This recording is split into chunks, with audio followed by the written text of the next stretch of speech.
Hello friends, welcome to రుచి వంటిల్లు. ఈ రోజు మనం బియ్యపిండితో చాలా టేస్టీగా సర్వపిండి ఎలా తయారు చేసుకోవాలో చూద్దాము. ఈ సర్వపిండిని మనం 10 నిమిషాల్లో చాలా సింపుల్ గా ప్రిపేర్ చేసుకోవచ్చు.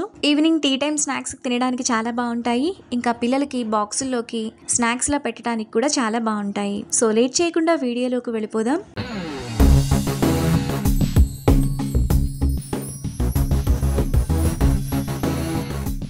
ముందుగా సర్వపిండి చేసుకోవడానికి ఒక మిక్సింగ్ బౌల్ తీసుకొని అందులో 2.5 కప్పులు బియ్యపిండిని వేసుకోవాలి.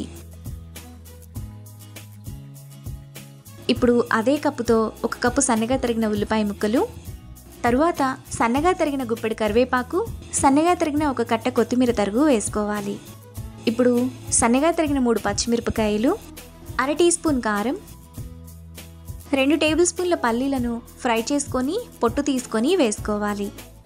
తరువాత 15 నిమిషాల పాటు నానబెట్టుకున్న 3 టేబుల్ స్పూన్ల పచ్చిశనగపప్పు, టేస్ట్కి తగినంత ఉప్పు, 1 టేబుల్ స్పూన్ నువ్వులు, 1 టీ స్పూన్ జీలకర్ర, 1 టేబుల్ స్పూన్ ఆయిల్ వేసుకొని ఉల్లిపాయ ముక్కలన్నీ బియ్యపిండిలో కలిసేలా బాగా కలుపుకోవాలి.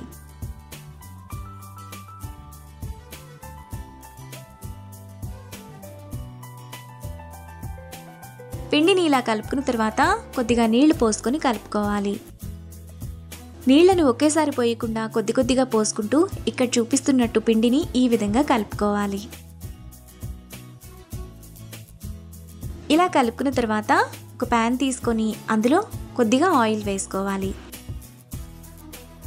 తరువాత ముందుగా మనం కలిపి పక్కన పెట్టుకున్న పిండిని కొద్దిగా తీసుకొని ఇక్కడ చూపిస్తున్నట్టు ఈ విధంగా పల్చగా చేసుకోవాలి.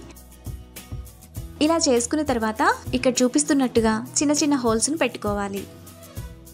తర్వాత పైన కొద్దిగా నువ్వులను చల్లుకొని స్టవ్ మీద పెట్టుకోవాలి.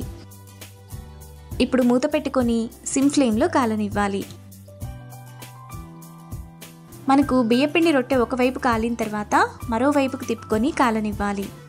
మీకు సర్వపిండి క్రిస్పీగా రావాలనుకుంటే కొంచెం పల్చగా చేసుకోవాలి. కొద్దిగా మెత్తగా కావాలనుకుంటే కొంచెం మందంగా చేసుకోవాలి.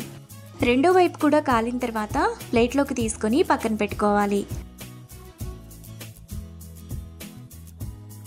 ఇదే విధంగా మిగతా పిండిని కూడా సేమ్ ప్రాసెస్లో రొట్టెలు చేసుకొని ప్లేట్లోకి తీసుకోవాలి. మనకు చాలా టేస్టీగా సర్వపిండి రెడీ అయిపోయింది. ఈ బియ్యపిండి రొట్టెలు మనకు పైన క్రిస్పీగా చాలా టేస్టీగా ఉంటాయి. ఇవి మనకు 2-3 రోజుల పాటు నిల్వ కూడా ఉంటాయి.